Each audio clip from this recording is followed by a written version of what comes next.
So I had some people send me this thing.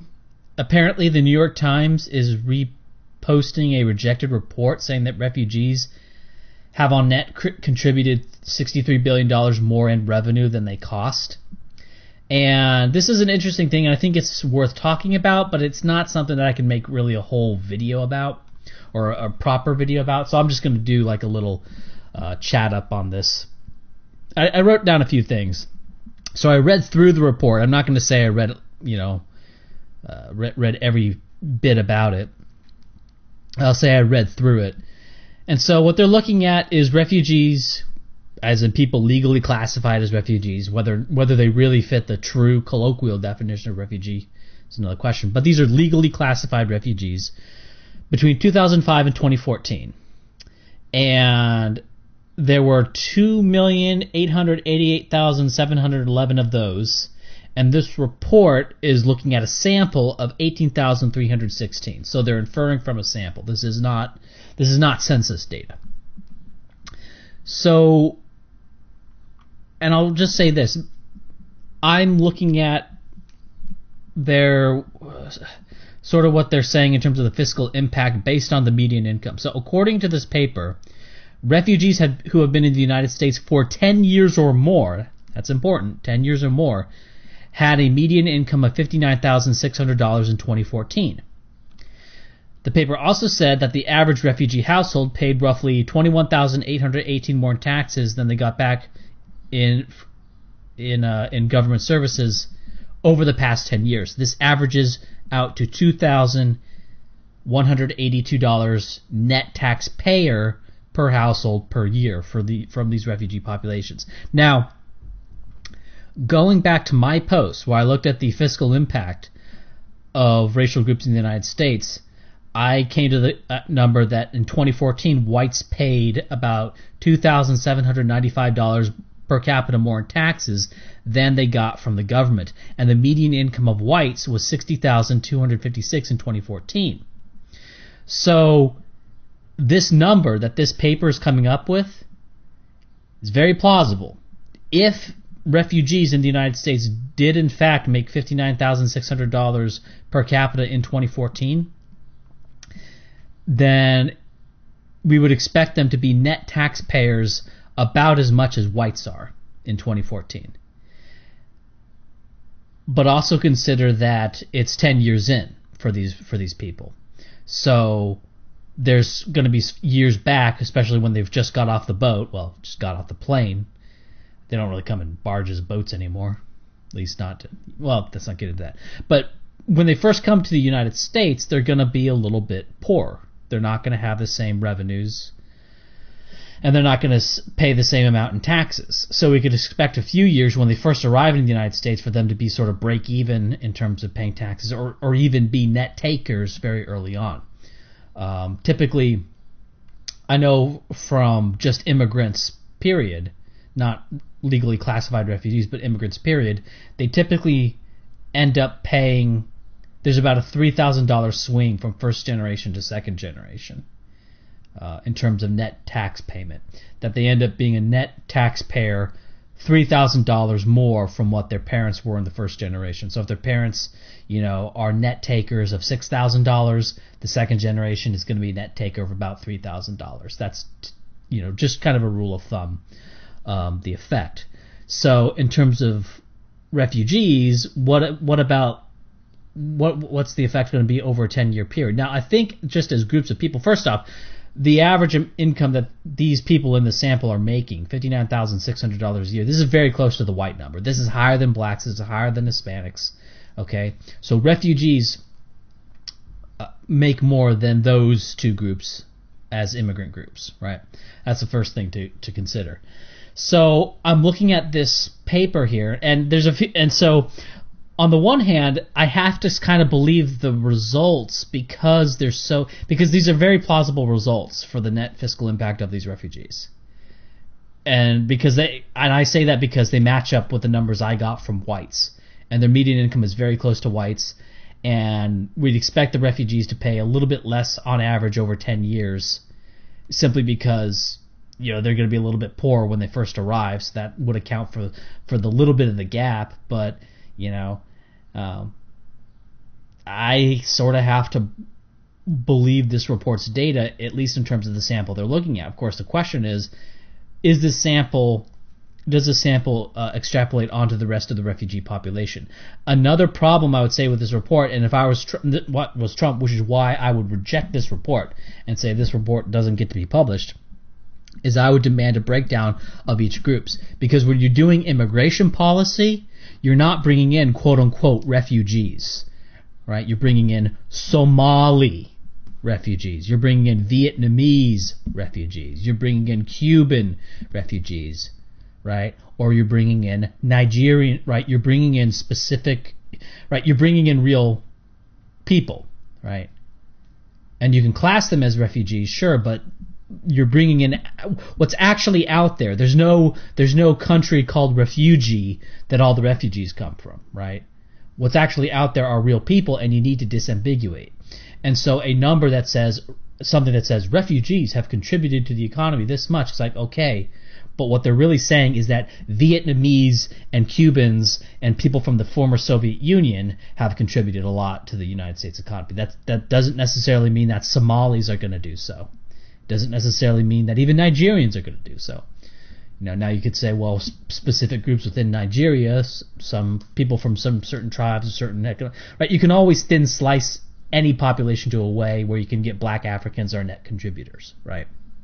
Just go down to Africa, give a bunch of IQ tests, find the blacks who score an IQ of 100 or higher within sub-Saharan Africa. They come to the United States, environmental improvements will raise their IQ another 15 points, and now they're at 115, right? The average IQ of Africa is like 70. Bring them to the United States, they'll probably be, 80 to 90.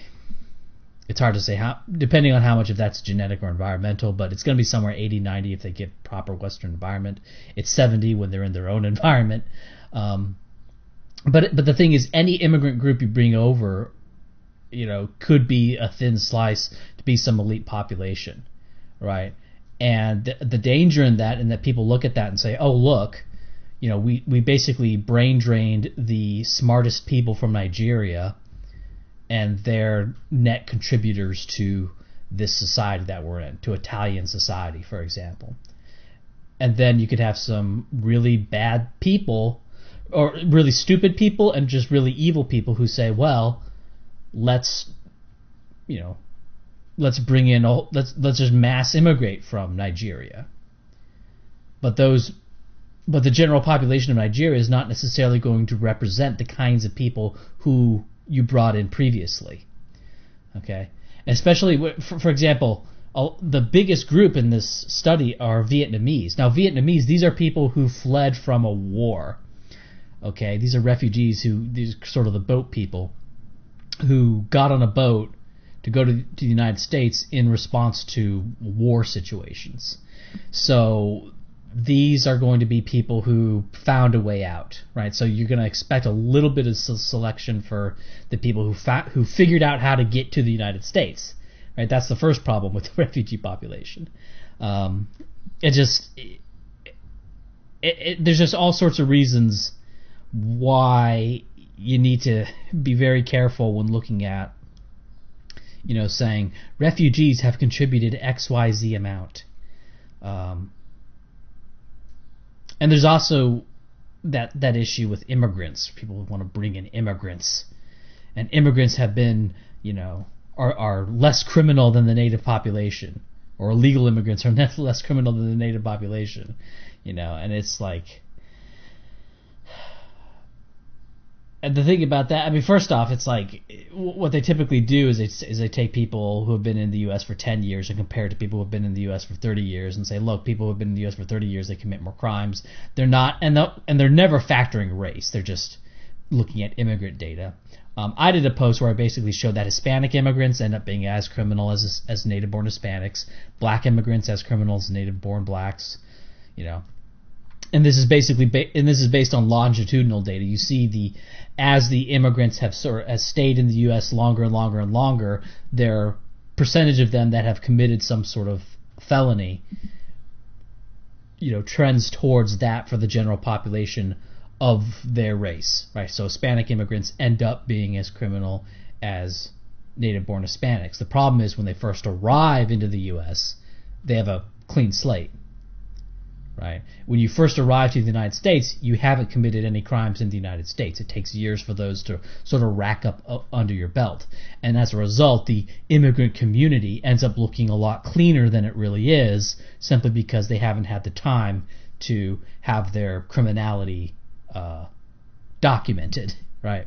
So that's a problem with those immigrant, low crime immigrant stats.